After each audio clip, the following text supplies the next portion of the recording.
Welcome back to Escape from Hamas. As you have seen, Mossab Hassan was born into the top tier of Hamas leadership. So what did that mean when he was growing up? Once again, Jonathan Hunt. Mossab Hassan is building a new life in Southern California. It could hardly be more different to the life he was born into. Poverty, violence and death on a daily basis made the West Bank of the Jordan River one of the toughest places in the world to grow up at the height of the Israeli-Palestinian conflict. But for Mossab Hassan, it was simply home, the only home he knew. I didn't leave the West Bank till I was 20 years old. And he can't forget the streets he walked as a child. My best place is my town. I love my town. Ramallah. Ramallah. You'll go back there? Hopefully soon. The memories he cherishes the most are of the games he played as a young boy. Like running outside in the nature, playing soccer. You had a soccer ball? Yeah, I had a soccer ball. And where did you play? My favorite spot was the cemetery, actually. You played soccer in the cemetery? In a cemetery. This is that cemetery here in the heart of Ramallah, next to Mossab's old home. As you can see from the thousands of headstones here, what was once a largely empty space is now filled, and many of these tombs contain the bodies of Palestinian fighters.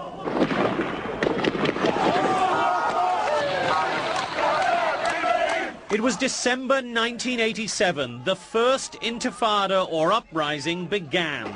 Palestinians took to the streets, fighting running battles with Israeli tanks and troops. Mossab Hassan was 10 years old. The first intifada breaks out and everything changes. Definitely. Everything's changed, but still, like, you believe this is your destiny. This is your life and you have to deal with it. But do all the kids go from playing soccer in the cemetery to throwing stones at Israeli tanks? We did both. That became a part of life for you, confrontation with Israeli soldiers. Of course. That was like part of my life. And the Ramallah cemetery, site of so many impromptu soccer games, was now the scene of chaotic and impassioned burials. My house was next to this cemetery, and every day of the first intifada, for 4 years, I was living there. I used to see dead bodies coming every day. You were 10 years old and seeing dead bodies? I was 10 years old, yeah. But even before the Intifada, Mossab Hassan's view of Israel and of Islam had been shaped by his father, Sheikh Hassan Youssef, a founding figure of Hamas, the radical movement which was founded with two overriding goals: to destroy Israel and to build a hardline Islamic state in its place. What's your first memory of your father actually educating you in his beliefs?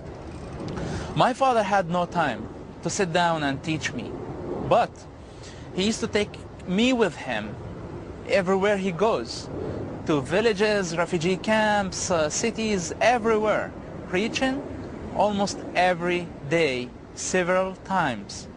So I was hearing him like preaching every time. Did you hear him talking about Israel as an enemy at a young age? About Israelis as occupation force, as enemies of Palestinians, enemies of Muslims, of course. So you grew up in a spiritually and politically very active family. Oh yeah, definitely, no doubt. Mossab, like most 10-year-olds, worshipped his father. He's the best. He's doing everything for his own people.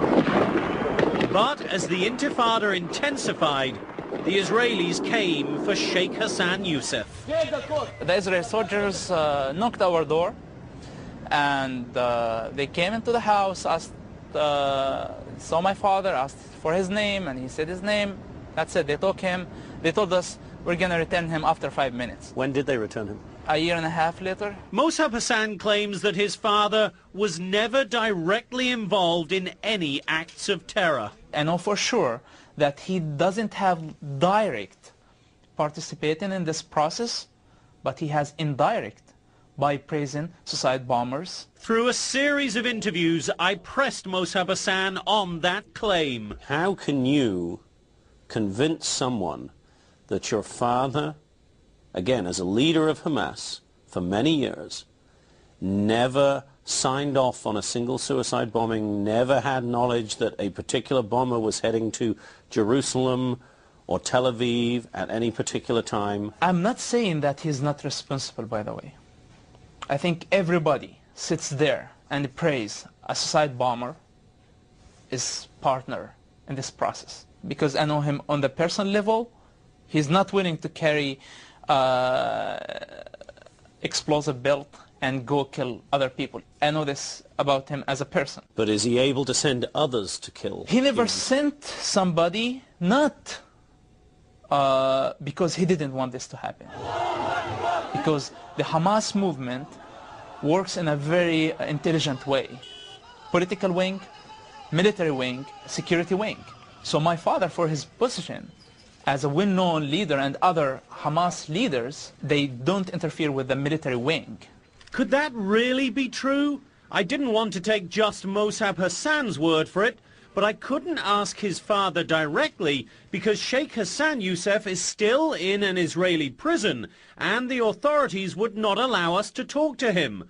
Mossab's other family members refused our interview requests, so I turned to Avi Issacharoff, an Israeli journalist and author who specializes in covering Hamas and has known Sheikh Hassan Youssef for more than a decade. So when his son, Mossab, says, my father had no direct involvement in the planning or carrying out of any suicide attacks, you believe that? Yes, I do believe him. The Israeli army, the Israeli intelligence, in each and every chance that they had to accuse someone of being involved in any kind of a murder, they would have gone and done it against Hamas officials, of course.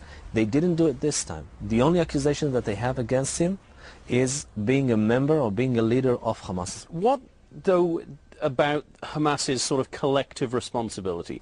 At the end, he was in one line with all the other Hamas's leaders, maybe because he didn't have any other option, but this is what he did. So I think that he has some responsibility for that, or maybe you can say moral responsibility. But in that phrase that is often used here, you would say that he does not have blood on his hands, or he does have blood on his hands? I would say that he doesn't have any blood on his hands. But for Israel, Mossab Hassan's father was a marked man because he advocated and celebrated terrorism. Over the next decade, Sheikh Hassan Youssef would be arrested at least 16 times, spending more time in Israeli jails than he did here at home in Ramallah.